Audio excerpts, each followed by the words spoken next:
Namaskar. I'm Supriya Mahabaleshwarkar, co-convener INTAC Pune.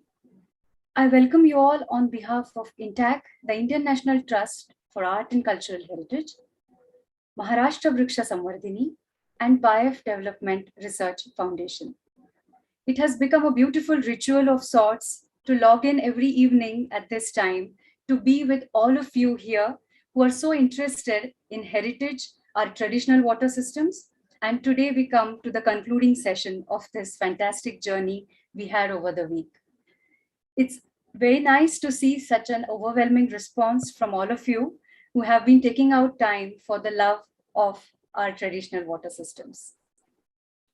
We traveled over different states over the last few days, looking at different aspects of the heritage traditional water systems, different diverse geographical settings, their culture, their geology, and so on.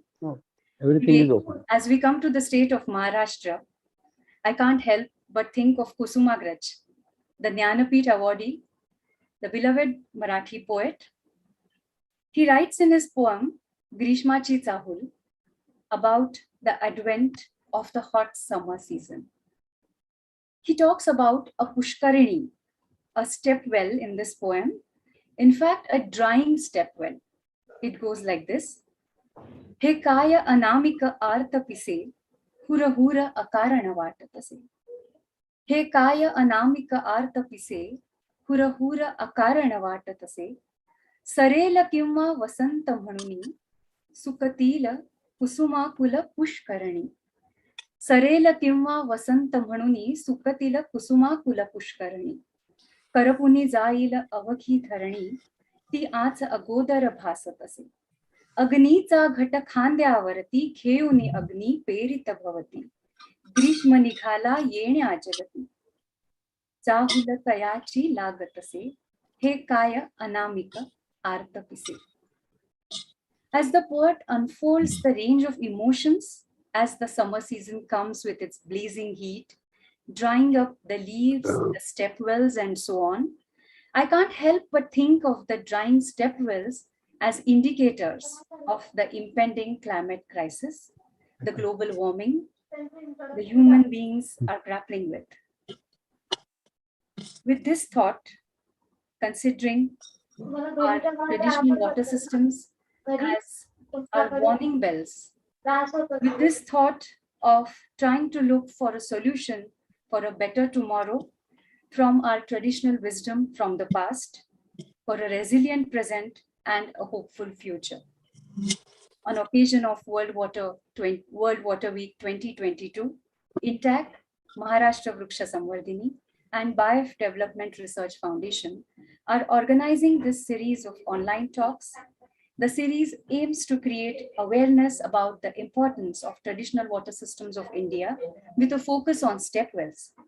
India has a rich heritage of water conservation through its numerous traditional water systems. They represent the knowledge associated with them, along with the diversity of geographical settings and culture. Understanding these systems could lead to important inputs in dealing with the water crisis, thus leading to a more sustainable and equitable water management for the humans as well as more than human beings on Earth. We are happy to have with us Dr. D.M. More and Professor Vijay Paranspe as our speakers for the day. I request Dr. Ajit Vartak to please introduce them. Dr. Ajit Vartak from Maharashtra Vriksha Samvardhini. It's a great honor for me to introduce today's guest speaker, Dr. D.M. More, sir, authority in water management. He finished graduation in civil engineering in 1972 from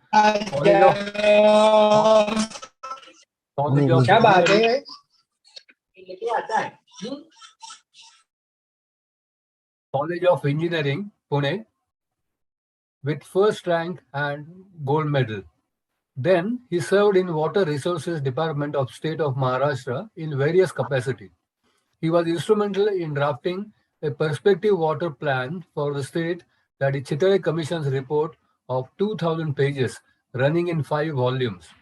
In 2005, he retired as Director General, Water Resources Department of Maharashtra. In 2006, he was awarded PhD in traditional wisdom in water management under the guidance of Professor Morvanchikar sir of Aurangabad. So I think probably very few people must have this topic for their thesis, PhD thesis. I think More sir is one of them. Later, he was engaged as a technical advisor to the government of Maharashtra for preparation of master plan for integrated development and management of water resources of Godavari River Basin. Presently, he is the president of Maharashtra Sinchan Sahyog, an NGO nurturing a movement in water for agriculture. He has published more than 100 research papers and 15 books and also delivered many popular lectures. He worked as a member of expert appraisal committee of Ministry of Environment, Forest and Climate Change. With this short introduction, now I request More sir to deliver his talk on overview of step wells and traditional water systems in India. More sir. Yeah, thank you very much. Thank you, Vartak sir, for your good words on me. I thank the organizers, that is INTAC, BIAF and Maharashtra Vriksha Samvardhini, for asking me to come over here. In fact, we are not going anywhere because it is online, and speak few words on this traditional water systems. Over last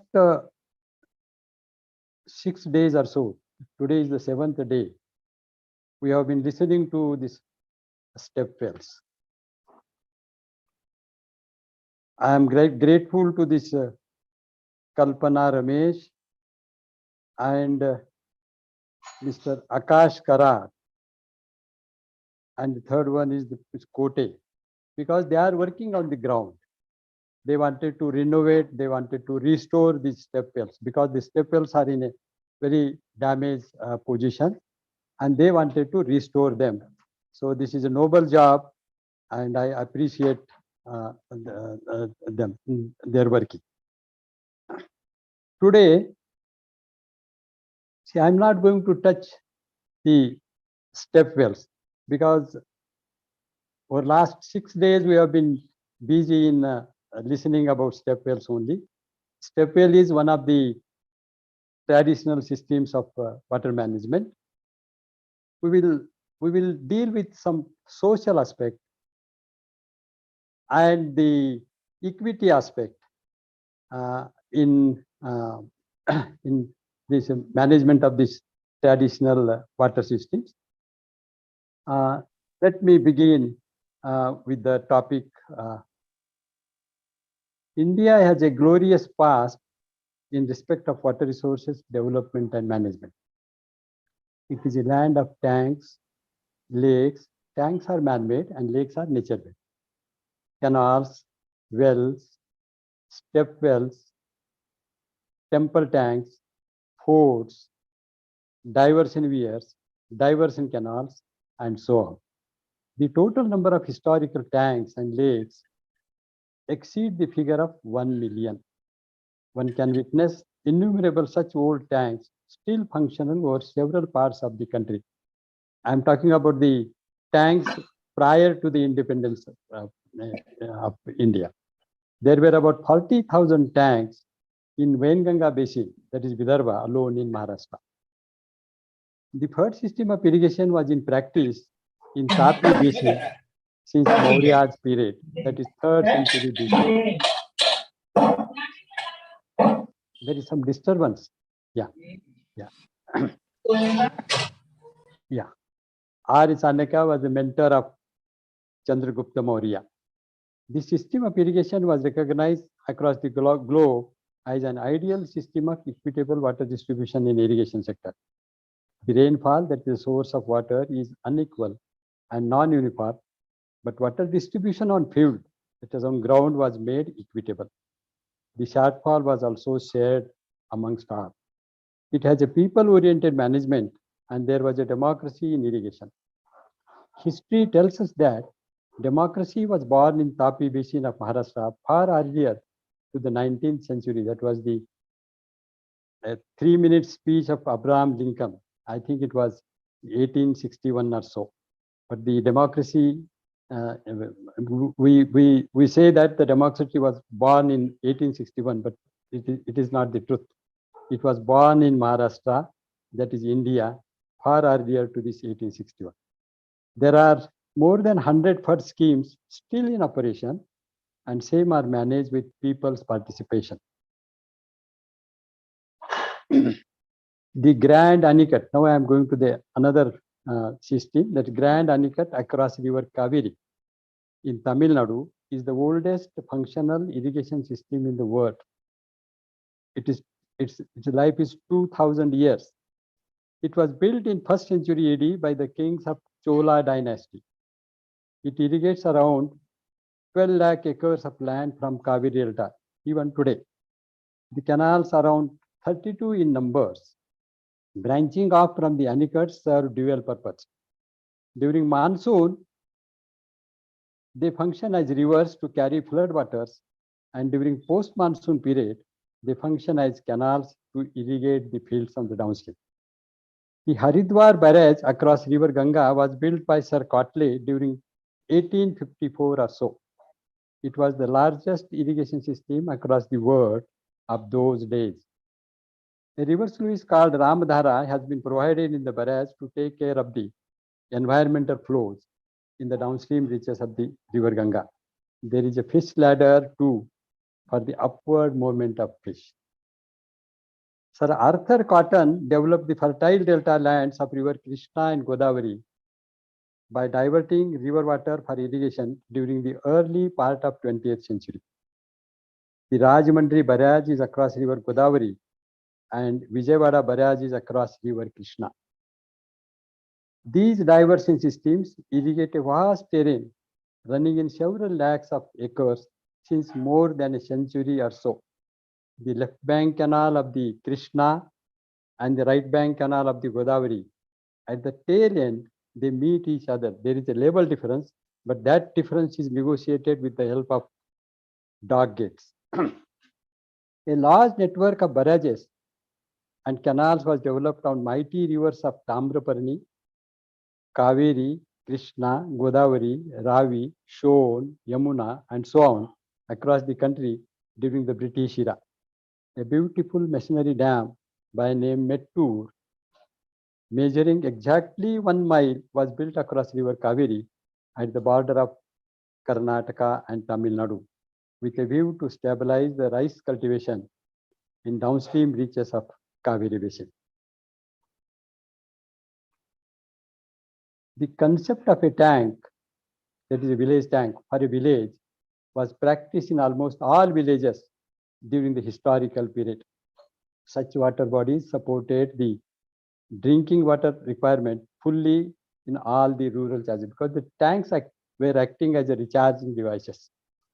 These large size, there were large number of step wells also. These large size wells, the step wells, have been seen more beautiful than queen's palaces. They are multi-storied and made in stone carvings. The 7-story Queen's Barrow of Patan in Gujarat is the masterpiece both in art and water engineering. They had respect for water, they loved water, and handled it with great sensitivity and wisdom. In Panchganga subbasin of Krishna Valley, a dam across river was built by King Chhatrapati Shahu Maharaj. That was in 20th century. The king played a role of facilitator and inspired people to undertake a series of weirs, popularly known as Kolhapur type weirs, on downstream, and promoted lifting of water through community efforts for irrigating the lands located at higher altitudes. It was all through community efforts. There was no role for an individual to play. The water so lifted was distributed amongst the farmers with equity by farmers themselves.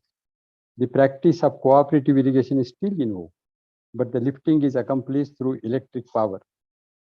This cooperative farming gave an impetus to the economy of Western Maharashtra, and today the district Kolhapur is the richest across the country. There is a kind of community working in every walk of life. When you are in Hampi, in Karnataka, you feel the place surpasses Rome of Italy in many ways. This was the height of prosperity attained in those periods. It was all through the water of Tungabhadra. The lined canal, that is stone lining, about 600 years old, named as Raya means king, Baswanna means God, Bella means sugarcane, and so on, are still rendering service to the vast tract of stony land. The tank irrigation in Venganga Basin of Vidarbha region is a noteworthy example of people's participation in water resources development and management. These tanks, locally named as Malguzari tanks, are still in use in the district of Bhandara, Gondia, Chandrapur, Gadchiroli, and Nagpur since centuries together. The tribal kings, popularly known as Gaund kings, who ruled the territory for a considerable period, inspired people to undertake large number of tanks in earthen embankments for harvesting water and making it available for irrigation purpose. The tanks were built solely through the participation of the farmers. The water management of these tanks was also looked after by the farmers' committees.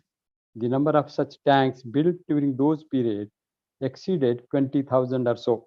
A few tanks named as Bodis were small ones and they were owned by the individual family.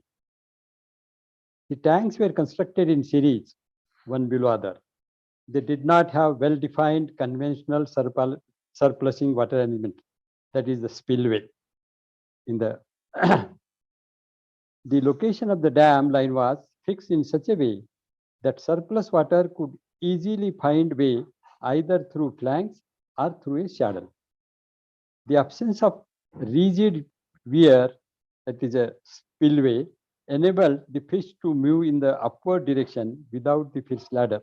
The aspect of protecting aquatic fauna was taken care of. The Vakatakas had their capital at Nagardhan near Ramtek. Ramtek is near Nagpur. The area was famous for growing bitter leaves. The farmers used to export bitter leaves in large quantities and earn for prosperity. The name of the capital Nagardhan indicates the affluent character of the kingdom and reminds us about the traditional cash crop. There are tanks in series irrigating areas and managing water through farmers' associations. These groups are unregistered ones, but they have a well-knit bond of working together. A close look around Ramtek can locate such water users committees functioning since ages together without the intervention of local or state government. One such tank named as Navegaon Ban from district Bhandara exhibit an example of rehabilitation of project affected people in benefited areas, that is the command area of the same tank, that too in the headridge portion of the canal. The farmers who lost their lands on account of submergence were given irrigated lands just on the downstream of the dam on equity basis. One more rare feature of rehabilitation was that the irrigated land was also offered to the affected landless people. This was beyond land to land approach. They were balutedars like carpenter, blacksmith, waterman, etc. This could be the only example of social justice in the entire history of water resources development of this country. The present rules and regulations need to be oriented to accommodate such extraordinary principles of rehabilitation and resettlement. The land which was distributed among displaced ones was government land and it was available in the head reach of the canal. Many a times, the tank does not get filled to its full capacity and the yield available is less than what it should have been. During the water short period, such situation occurs. There are farmers more in numbers owning the irrigated land on the downstream side. The quantum of water is not enough to irrigate the entire land belonging to all the beneficiaries because the yield is less. The limited quantum was made available to the limited area in the headreach portion in order to have its optimum use, because the water cannot be taken to the tail end in view of the shortfall. Whose lands are to be irrigated out of the total? This was the question. The limited lands used to be distributed amongst all the beneficiaries, irrespective of the ownership, and they used to cultivate the small piece to reap benefits equitably. This is how they define the equity in water distribution during the water short periods. There is a tank by name Asola Menda. It was constructed during the British period. Its size is quite big.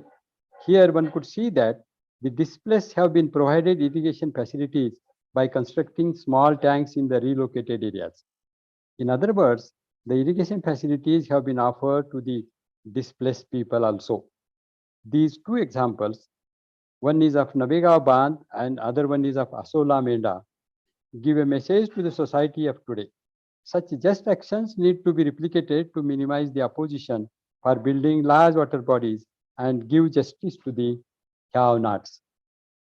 The tank known as Khindsi near Ramtek is another example of handling the hydrology with high degree of understanding. Its dependability is as low as 30% or so. The tank is serving a large area since decades together. Thus, the tank irrigation in Vidarbha has many things to tell us. It tells us about hydrology, rehabilitation, people's participation, environmental protection, and so on. The Gaund kings ruled from Vidarbha with capital at Chandrapur. It is a city situated on the bank of river Irai. It is a tributary of Vainganga. The fort line acts as a dam line and the spillway fills moat of the fort. The water from the Ramala tank is taken inside the fort for domestic purposes and making good the requirements of gardens, swimming pools, and so on, in addition to irrigation. The tombs of these tribal kings surpass the engineering acumenship of many such monumental buildings like Taj Mahal at Agra. There are step wells to meet the requirement of clean drinking water of the public at large inside the fort. The fort at Ballarsha is located on river Vardha. The mighty Vardha glides over the fortification wall without creating any untoward incidents of overflooding or undermining. The hilltop fort of Manigarh is another example of rainwater harvesting. Ancient civilization developed along with the courses of water bodies because of the need of the human being to survive and flourish. A look at the ancient devices depicts that our ancestors had a great wisdom to harness the gift of nature, that is water. Histories are made when events occur. The occurrence of events is governed by needs of society. Out of their internal and external compulsions, they created large number of water conservation devices to quench their thirst for survival and well-being. Numerous evidences on ground are extant in different parts of India. However, compilation and analysis of all this historical experience is yet to be carried out. Owing to the neglect, innumerable field structures are gradually being pushed on the verge of extinction. The inspiring examples such as 2000 years old Anicut, popularly known as Grand Anicut, across river Kaveri near Tanjavur in Tamil Nadu, the irrigation canal system of Tungabhadra river of Empire of Vijayanagar, Karnataka, and Khazana well of Beed in Maharashtra, the rainwater harvesting device feeding the moat of hilltop fort of Devgiri near Aurangabad in Maharashtra, the roof water harvesting for Golden Lotus tank at Pinakshi temple of Madurai in Tamil Nadu, the large network of underground built-up channels for city water supply at places like Aurangabad, Vijapur, Junnar, and so on, the deep wells in Jaisalmer Fort founded on bentonite soil in Rajasthan, the Jalmahal of Nardur Fort near Solapur in Maharashtra, the Sawan Bhado Foundation of Red Fort of Delhi, the Tankas and Kunds in the desert areas of Rajasthan, the inter-river transfer of water for Baijipura of Aurangabad, the Patan, Mudera, Adalas, and many other Barwas, that is step wells of Gujarat, the first system of equitable distribution of Tapi Basin in Maharashtra, the Rahat Garga, that is the lifting device of Moti Mahal at Vai, Maharashtra, a cluster of man-made tanks on hilltop forts, the water harvesting at Mandu, Madhya Pradesh, a well inside the tank in Konkan, and so on, are the hydraulic wonders. There is a lot to learn from these devices. Wells of size as small as 50 centimeter in diameter and deep in the ground, large in number, spread all over the country, are considered as the innovations of Harappan civilization. A tank to a village, a well to a family, a pond to a farm are the dictums of those periods. It was then followed by the large irrigation systems in the basins of Ganga, Yamuna, Godavari, Krishna, and so on. It was an era of barrages or alluvial foundations. The wisdom in hydrology and hydraulics, water engineering has been unparalleled. The most unfortunate part is in the later period, when the country was overpowered and ruled by the invaders, these historical devices were allowed to decay out of severe negligence. The people managed systems were taken over by government. It is to be borne in mind that water belongs to people and they can only manage the show in a much better way. It is not for government, but for the people, which is to be relied upon for the better and sustainable water management. Most of these devices function with zero control and zero maintenance. People's participation in operation was another key factor for their sustainability.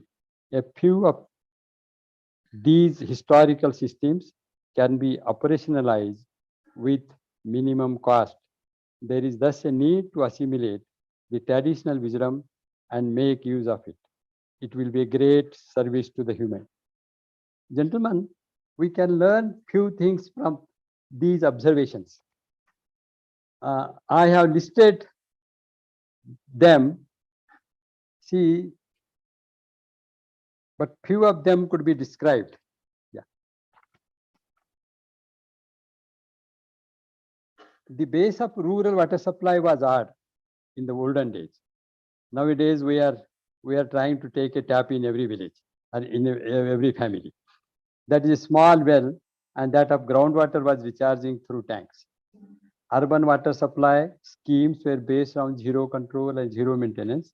Water was necessarily transported through a closed conduit like this Katras aqueduct. The tradition of interlinking of rivers and building weirs in series has a place in history. The urban centers were not located on agricultural land. No diversion of agricultural land for non-agricultural activities. The first water policy was brought out by the King Shahu Maharaj of Kolhapur, Kolhapur princely state, in 1908.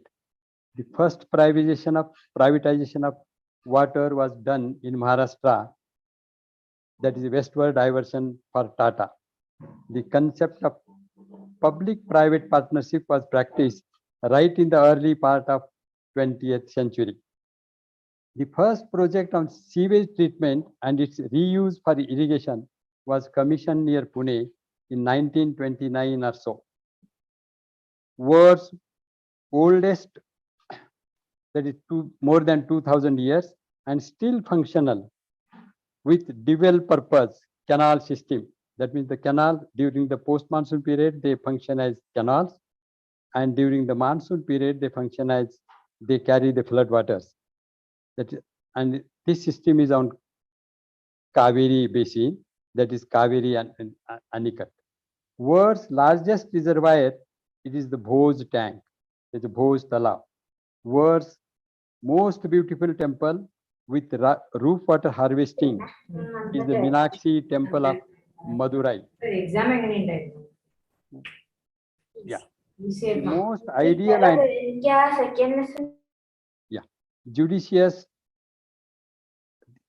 and judicious rehabilitation could be seen at Navegaon Bandh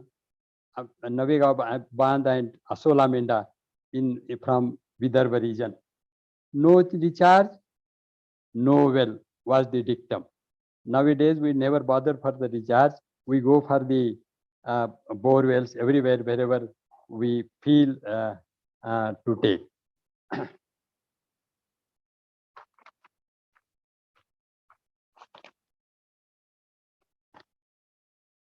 The unique system in the world ensuring equitable water distribution irrigation is third system of Tapi River Basin. It is a pace setter of democracy, participated irrigation management, and so on. It is the oldest and still functional. User participation lays foundation for sustainability. Raj Tadaga at Aurangabad was a large reservoir. It was created during 2nd century BC. Radhanagari on river Panchaganga, built around 1910, is another historical example of large reservoir. The tradition of creating large reservoir is quite old. The tradition of rainwater and roof water harvesting is very old. The fort of Devgiri and the beautiful temples across the state and the country are the testimony of these ideals. The irrigation on Khazana well of Beed established a peak in practicing perennial irrigation on groundwater. The old tanks at Navegaon Bandh and Asolamenda from Wainganga establish an ideal most example of rehabilitation of dislocated people. These are the lessons we can learn from all these historical water management systems. This is all I wanted to tell you.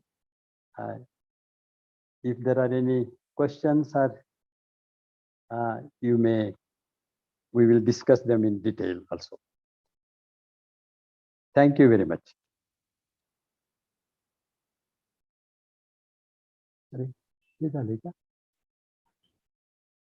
Thank you, sir.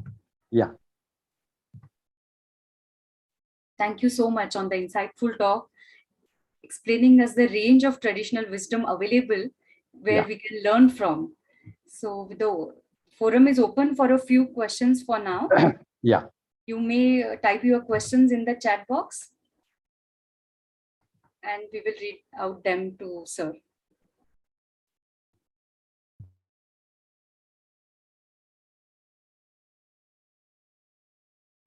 I think our participants still have their thinking caps on.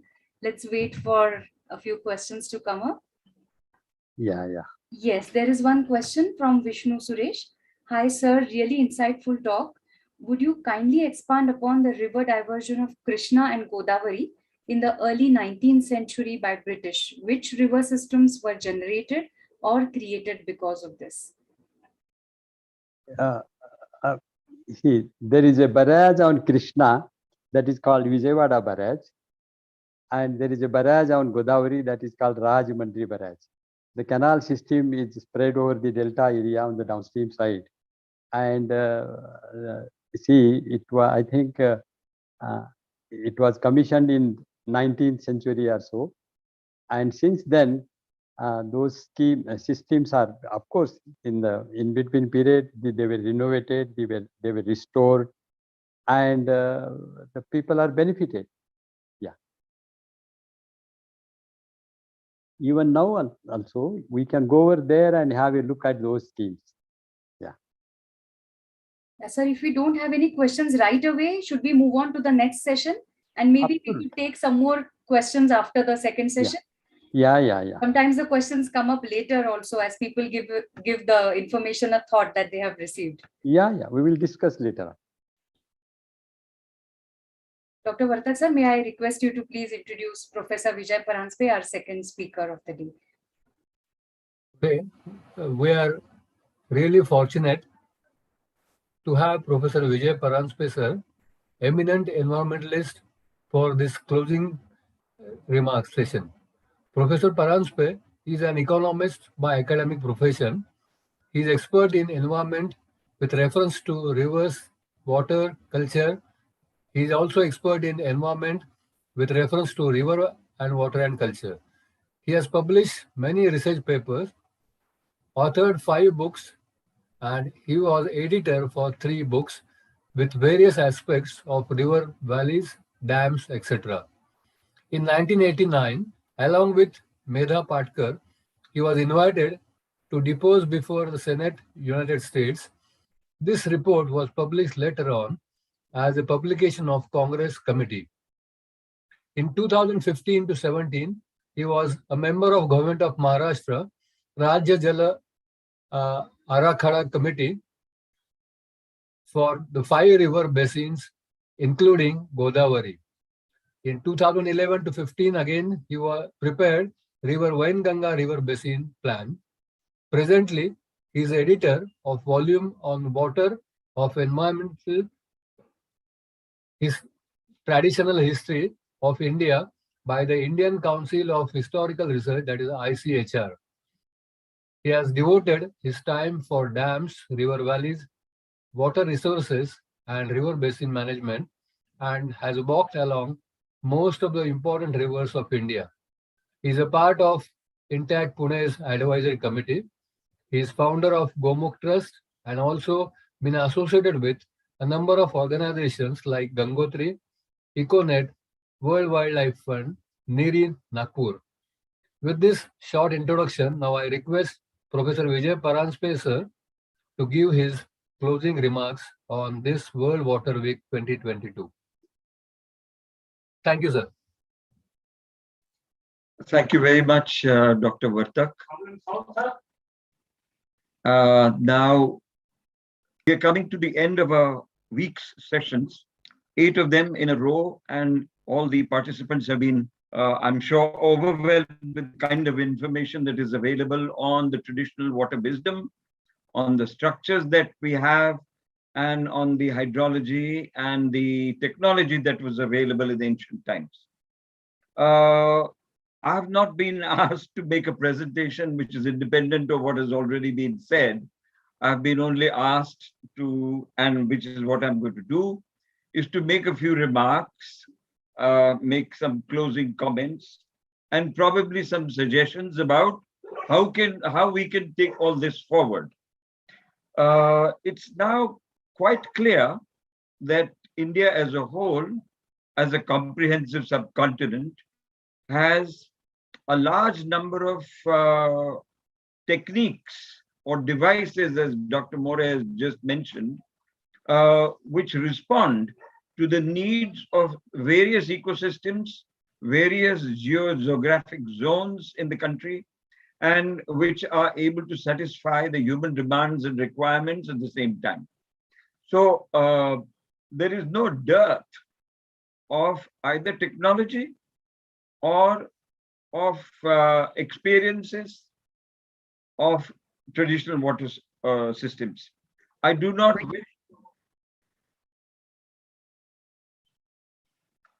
wish to repeat anything that has already been said, but let me draw a few points out of what has been presented in the last week or so. It was a variety from Dr. Rajendra Singh's presentation to Dr. More's presentation. Practically the whole of central, south, and western or northwestern India has been covered. Probably the only area which was not touched upon sufficiently was the northeast, which also has several traditions. Diverting of water, it's one of the wettest parts in the world, and the Manipuris and the Nagaland areas have some traditions which enable them to help their own situations or lifestyles without being troubled or destroyed by water. Other than that, all the areas have been covered. One can break up the entire traditional water management system or the tradition, this whole discussion into 3 parts. One are the structures, the physical structures or the built structures that we have as evidences of what existed in the past, what could be done, its engineering, its hydrology, and so on. The second aspect is related to the science and technology or the philosophy of water. So what we have are two separate kinds of understandings, or two different kinds of ways to perceive the past. The structures, which are physical evidences, and the documents or the theses or the books that have been written and the treatises which have been written, which provide us, for instance, Vishwakarma's Vastu Shastra, or many others which I don't wish to mention, give the philosophy of why those structures or those devices were actually put into place, or what was the reason for them to be introduced in those ecosystems and not others. The third, so there are structures, there is philosophy and science, and there are systems, which again Dr. More touched just a little while ago. These systems are management systems, or they are social systems. I would go a step further and say that these systems reflect what can be called the indigenous democratic technology related to water in India. There are two types of technology or structures that were built in the past.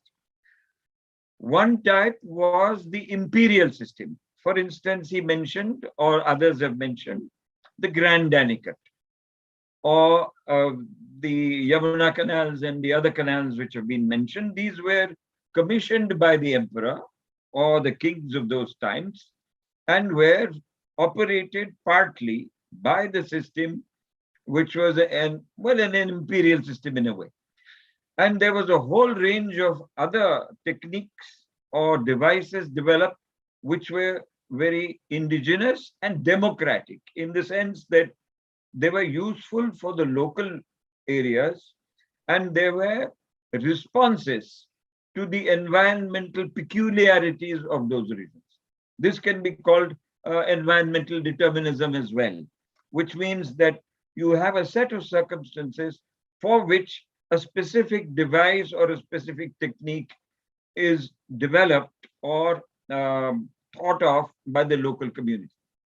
So these are the three basic aspects which we have learnt about or heard about and discussed, asked questions and so forth. Now, what do we do now with all this? So I have a few suggestions to make. One is about how we can take all this knowledge forward.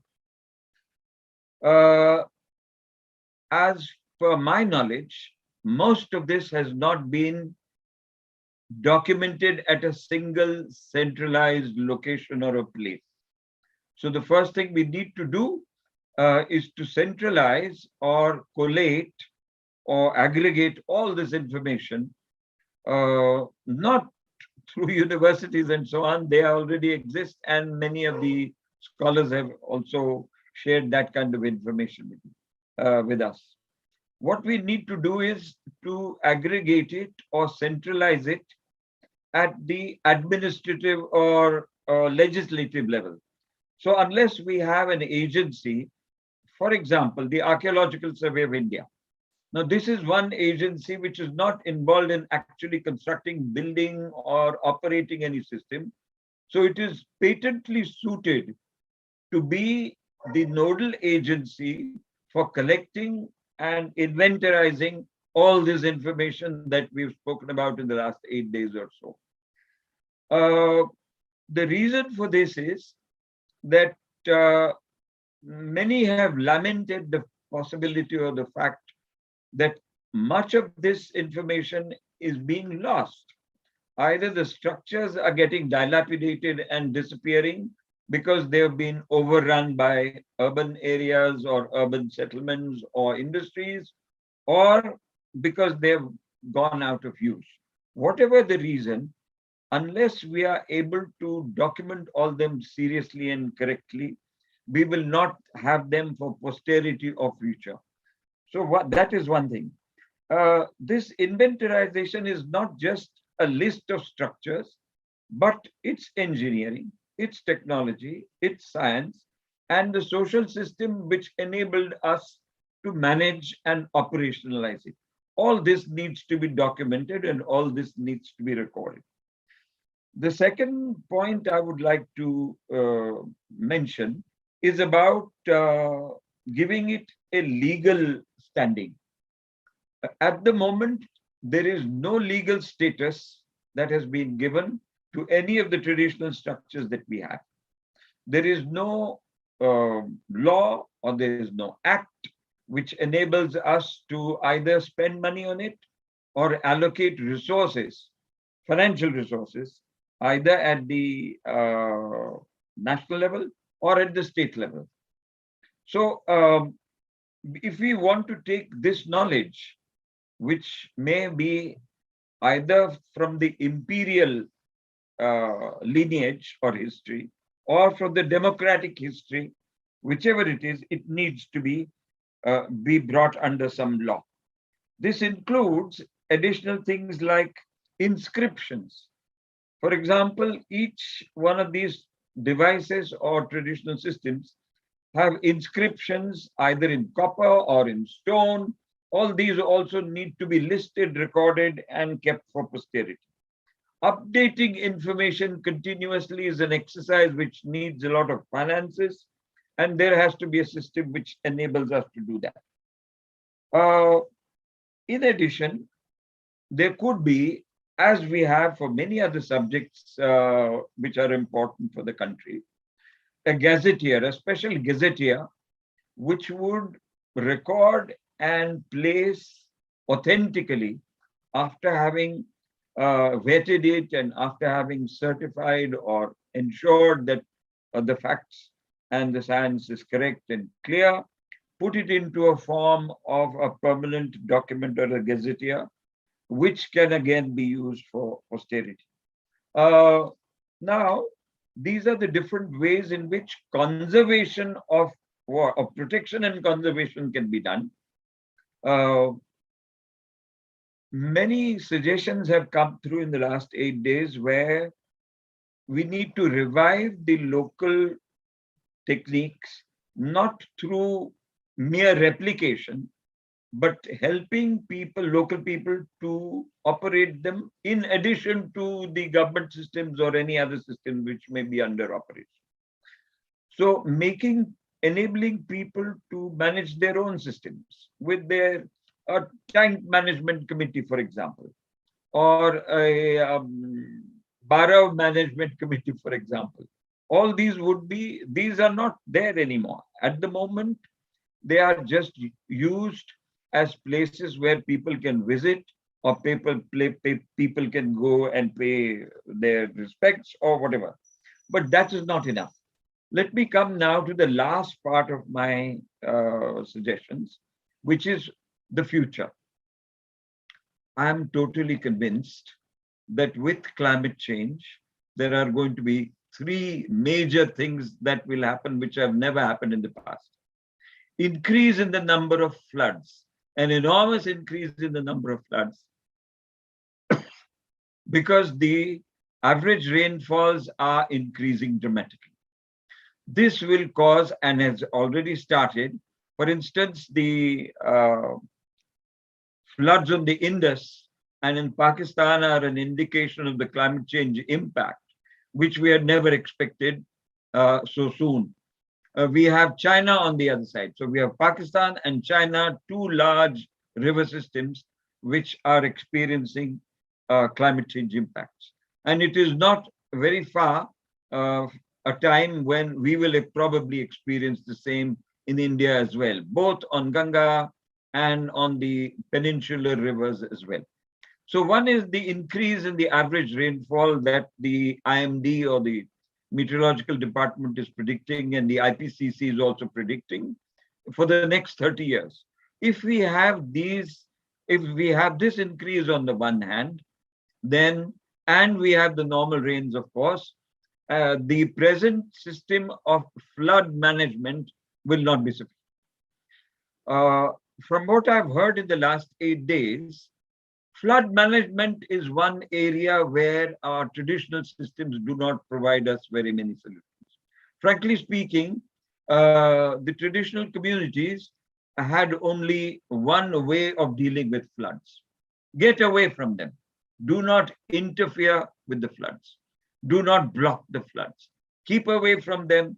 As soon as they've passed away, passed through, then go and occupy the areas which we were earlier occupying. This was the only way in which traditional communities have dealt with floods. And if floods are going to increase, then this is not a technology. Now, this is a system where people systematically move out of their existing habitation next to the river or streams and systematically come back without fearing for their life or without fearing about the loss of their property in case they are away from their homes. So now this system of living with the floods has been there, but there is no structure to show you, or there is no document to say that this is the way people dealt with floods. So for the future, we are going to require some documents or historical anecdotes or oral history to tell us how precisely people did manage to get out of the way of floods. Now, I'm introducing another angle to it. Besides the floods, there are going to be, for example, huge additional snow melts and ice melts coming from the north.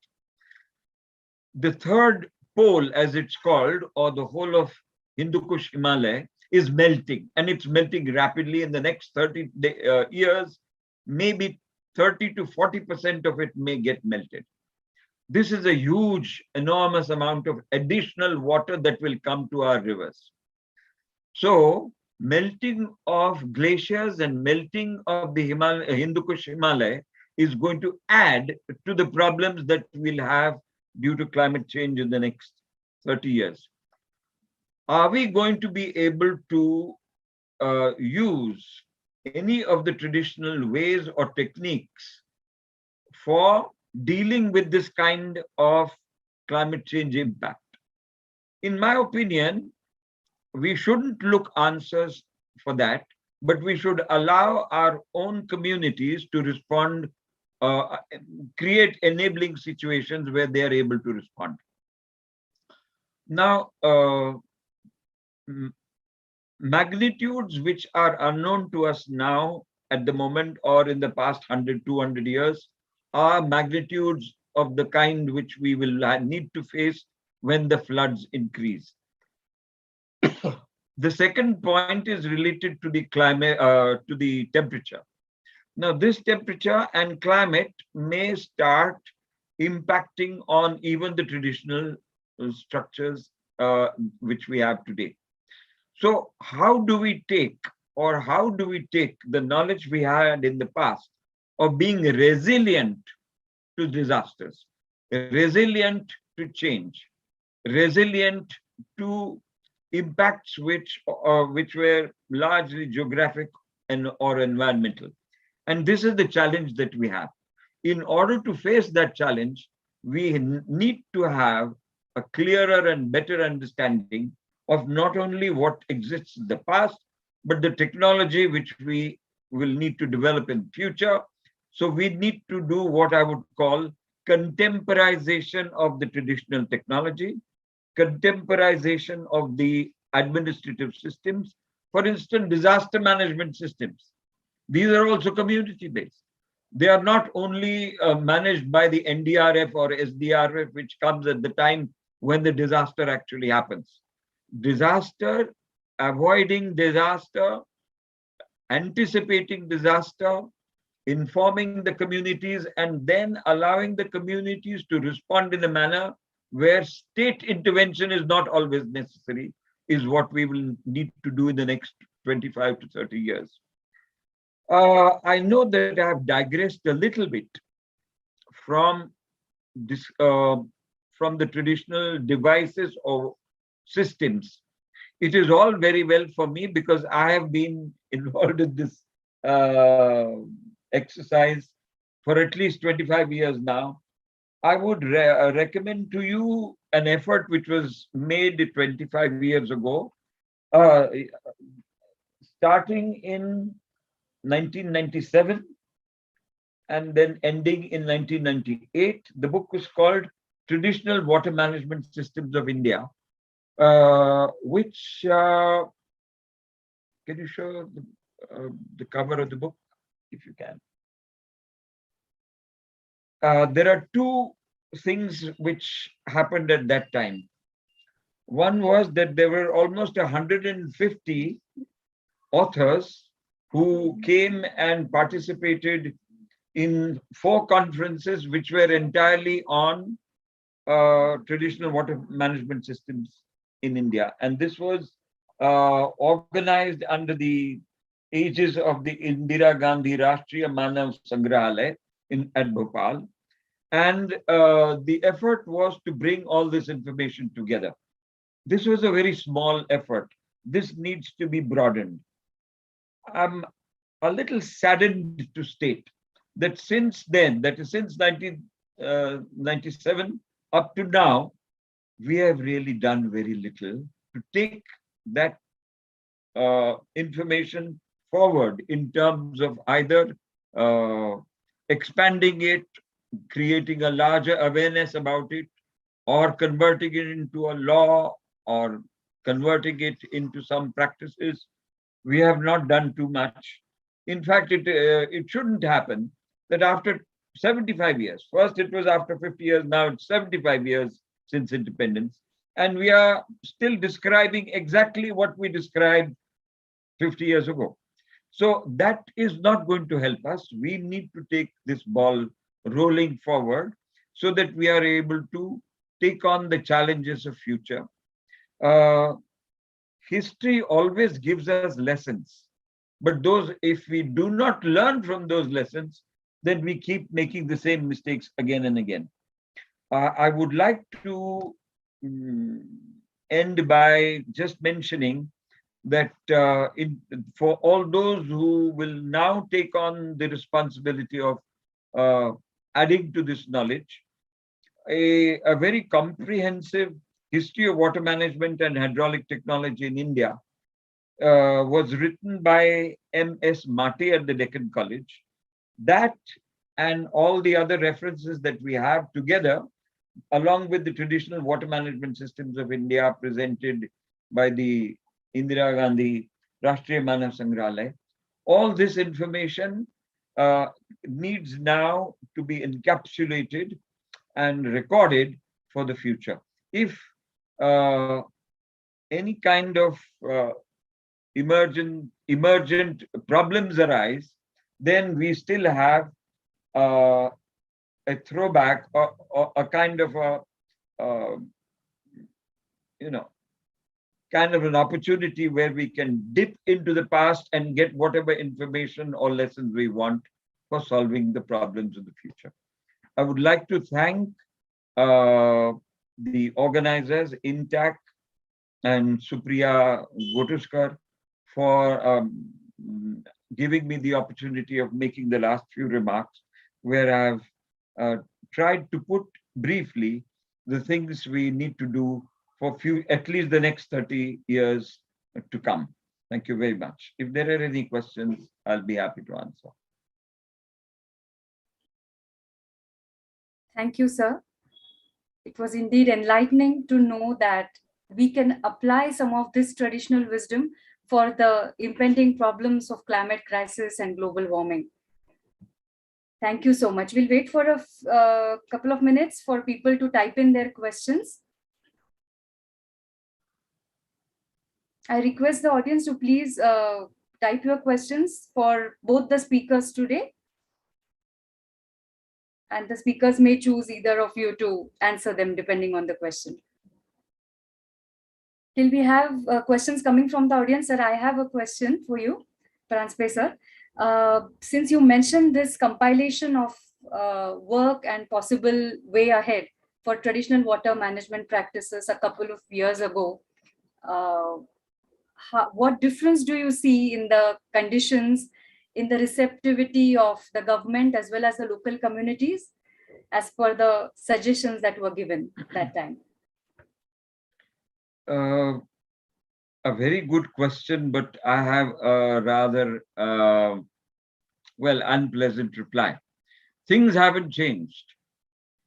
Whatever we thought we had recommended to at that time to the central government or to the Madhya Pradesh government and to the government of Maharashtra about what to do or what can be done for the traditional knowledge or the traditional systems or the structures.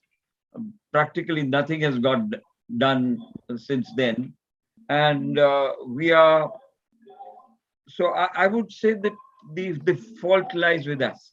We have not followed up enough. We have not taken an advocacy angle. We have just recorded history as it was. So it's great to record history as it is. It is great to appreciate and think well about it and be enamored by the fact that for 2000 years we've had this knowledge. But if we are unable to convince our government, if we are unable to convince our administration that this should now, it should become a part of the working understanding of water management, then we have lost the opportunity of incorporating the traditional wisdom and of contemporizing it for the future. So I feel that this celebrating this week should give us an opportunity to think once again and saying, are we doing enough to advocate the protection, conservation, and contemporization for future enough? Are we doing enough to take the message forward, or are we just admiring history? Thank you, sir. An important question, food for thought indeed, for all of us here. There are questions coming up now. Kritika Apshankar Kher is asking, there are individual movements for step wells conservation and groundwater conservation. How is that no committee has been formed and is acting upon such serious issues? Could you repeat the last part? Yes. How is it that no committee has been formed and is acting upon such serious issues? I'm taking, Kritika, that the question is about some kind of government committee. Well, how come? Well, that's the way history is treated in our country. It is to be appreciated and admired. But right now, no, there is no department that I know of which is charged with the responsibility of doing all this work, or forming a committee which would take this forward. An attempt was made at in Delhi some years ago, but that never bore any fruit. So if we have, what we can do, for instance, is to link up, now that we have social networking in place, try and use social networking for creating larger and larger platforms where all those who are actually working on field can be brought together and a nodal agency can be formed through civil society. So if the government and administration doesn't do enough, then the civil society has to do it. And if the civil society has to do it, then someone has to take the lead. And in that case, of course, I would say, I feel that INTAC is patently placed for taking such a lead, for bringing together or giving a platform where instead of directly working on singular, let's say step wells or tanks or whichever system people are working on, to have a platform where this can become a movement. Now, I'm not saying this is a movement for resistance. There's nothing to resist.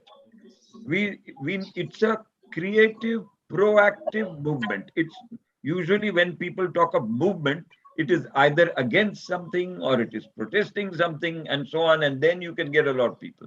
But here is a subject which is very important for which people need to come together for proactive, constructive work. And that is something which I feel has to be done by a group of civil society, either organizations or individual nodal agencies. Thank you, sir. I think this is indeed a very hopeful situation where we think of creative and proactive solutions rather than resisting or complaining. And I hope over the last few days, the examples that we have seen slowly, culminate into such kind of movement. Coming to the next question, what Shilpa Wadekar asked, what to do to get better success rate for water conservation and to apply traditional knowledge systems. And on a similar note, there is a question by Rajni Soniji, can we combine the olden systems with today's technology to think out of the box solutions for coming out of the irrigation problems? Probably Dr. Mori can take this question. More sir, would you like to address this question, please? What to do to get better success rate for water conservation and to apply traditional knowledge systems? And another one is about, can we combine the older systems with today's technology to think out of the box solution for coming out of the irrigation problems? We can definitely combine the traditional wisdom with the present system of irrigation. Unfortunately, there is no initiative either from the government side or from the NGOs, you can say that is the civil societies. And the tank irrigation, see, there are large number of tanks in the both historical and even after independence, we have done many more tanks. The question is about the management of these tanks, their maintenance of these tanks, and there we are lacking. As far as the funding is concerned, there is no problem because the CSR is there, this corporate social responsibility, and enough funds are available with them. But we need to have this honest civil societies to utilize those funds properly and honestly. That is the problem. So, yeah, not that all these traditional systems, that is step wells, etc. Because as regards to the step wells, they are about 50 to 60 feet deep or so. The ground level has, the groundwater level has gone down. It has gone down to 100 feet, more than 100 feet or so. And therefore, for most part of the year, the step wells go dry. So, maybe those will be useful as a seasonal water source or so. We cannot think of this perennial use of those step wells. But the step wells can be of more use from the tourism point of view. So that this tourism department take up this issue because people love to see this most beautiful step wells, their carvings and this architecture, etc. So instead of thinking that the step wells will become the source of water perennially, it could be other way around. They could be developed from the viewpoint of development of tourism or so. So this tourism department, and with the aid of this CSR funding, they can do a lot in this area. For other things, that is, as far as the irrigation is concerned, that is the diversion canals or diversion bandaras, the weirs and this tanks, lakes, etc. We have been doing, and people are now taking initiative to de-silt the tanks. But the problem is, who will manage the irrigation scenario? Because people think that it should be managed by government. They don't go beyond their benefits or their use. And in Maharashtra, we have been trying for last about 30 years or so for formation of water user societies and handing over of these irrigation systems, maybe small or big one, to the water user associations. But the success is not encouraging. That is a problem, because we need to see that there is a change in the mindset of the people. Over the last about 60, 70 years or so, that is after independence, we have become more dependent rather than independent. We feel that everything should be done by government, and that is a very difficult thing. Yeah. Thank you. Sir. I Thank you, wish sir. to add Yeah. to what Dr. More has said. Sir, There please is a simple example. There is an example in Vidarbha, which he is, of course, aware of. The Malguzari talavs, or the Malguzari tanks, have been taken over by the community as well as the government department as a responsibility, and an act exists. It's a government order perhaps, but this is an opportunity where in Vidarbha, that is 4 major districts, Bandara, Gondia, Gadchiroli and Nagpur, where the local erstwhile Malguzars, even if they are there, whether they are there or not there, the voluntary organizations, the civil society organizations have started functioning along with the departmental heads to put these two together, that is restoration and making them functional. There are many which are already functional, and probably this area, it has succeeded because the people cannot depend anymore, or there is no system where these areas can depend on the government system to provide water, and an old system exists. So the irrigation problem of at least these 3 districts can be taken up as a venture where CSR funding, government efforts and civil society efforts can all be put together in order to revive a system, because it has all 3 characteristics. It has structures and devices. It has a community management, social engineering system, and it has the documentary evidences or documentary knowledge of how it is to be operated. It is not that old. It is only maybe 300 or 400 years old. So this is could be a good starting point where it is utilitarian. It is not merely a matter of people trying and going and admiring it. It is functional. It will provide economic benefits to a large number of people. So if we start off where there is already a nucleus, where the local civil society organizations are willing, able, and have already thought of ways in which to organize the system, then probably all this contemporization and taking it forward in future might succeed. And if it succeeds there, then there are chances that it may succeed in other places as well. Thank you. Thank you, sir. I'm sure among our audience, and there'll be more as they visit the YouTube link, which will be available later as well. This will inspire people to take on the good work that has been suggested. A few more questions. I think we will take 2 more, and then we may request the others to please write to us, and we'll get in touch with the speakers. Can elaborate, a request to elaborate on any experience to Dr. More sir here, to change the mindset up or behavior in a positive way. I cannot understand the full form of WEG in Maharashtra. Maybe it's water user societies or so, water users associations, something like that. Yeah. Shashikant ji, would you like to elaborate here? Yeah.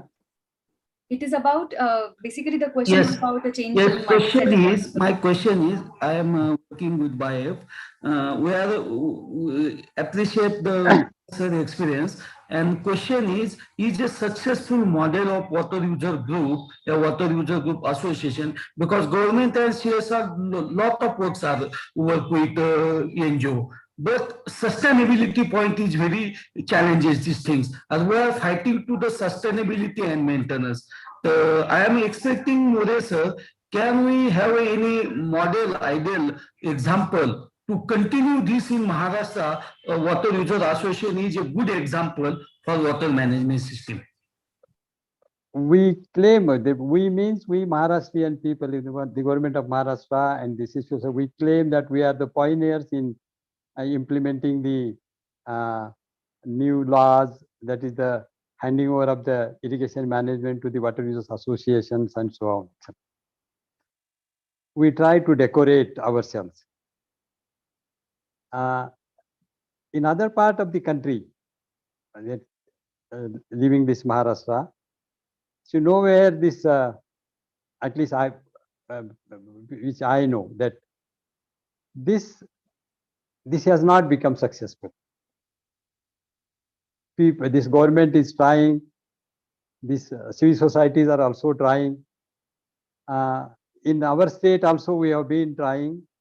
We wanted to, we spend a lot of money for capacity building of these water user associations. We involve the civil societies into that one. But I see, I'm not satisfied with that one. Yeah, people may say that, yeah, we have been doing a very good work and this will go on, but it is almost about 30 years or so. Yeah, this has become successful where this the traditional water systems were functioning. That was the Jalga, Virat, Tapi basin or so. There the FERD system was in operation in the olden days.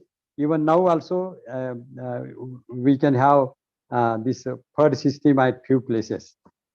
So there the mindset of the people was to take over the job of management on their on their own and do something. But in other areas, it has become a very difficult situation.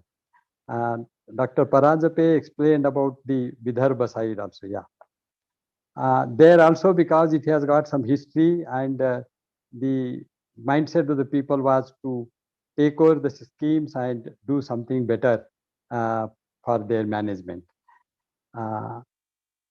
At other places, we can't expect that the history should have been like this. Now we need to take over the schemes and do something. Unless people come forward, unless people show their initiative for taking up the systems and doing the management on their own, see, it is very difficult. There is a very difficult situation for the department, because department can't handle this entire scenario, because it is for the people, it is for the farmers, and the farmers should come forward and they should volunteer to take up such issues and do something. So this is what I can react about this one. Thank you, sir. Yeah. Paranjape sir, would you like to add any comment? I've only said that unless there is a basic nucleus in the local areas where people are willing to take it on, it won't take off. So there has to be a local nucleus, because people coming from outside can only help for a little while. They will start off something, but the local community will eventually have to take it up as their own, own it up, and then things can happen. That's all I can say. Thank you, sir. Yeah, if we don't have any more questions, I think there are some very nice comments coming in the chat box about appreciating the sessions today and for the examples and the insights that our speakers have shared. Thank you all for your words of appreciation. I'm going to request Dr. Ajit Vartak sir to please give the formal vote of thanks. It was really a wonderful series of presentations. World Water Week 2022. Speaker from, as More sir and Paranspi sir has said, people working on ground, actually they given their experiences from different parts of India. On behalf of Maharashtra Vriksha Samvardhini Pune, INTAC Pune and BIF, I would like to give special thanks to all the speakers. As on 23rd, we have inaugural talk by Padma Shri Rajendra Singh ji from Jaisalmer. On 24th, we have Kalpana Ramesh ji from Rainwater Project, Hyderabad. Next day, we have Dr. Madhavan from Pandit Deen Dayal Energy University. On 26th, we have Dr. Shubhada Kamlapurkar, INTAC. On 27th, we have Professor S.C. Mathur from SGV University, Jaipur. On 28th, we have architect Akash Karad of Maharashtra Stepwell Campaign and Rao Sahib Kote of BIF. And today, the last session, we have Dr. D.M. More sir, and which was followed by closing remarks by Professor Vijay Paranspi sir.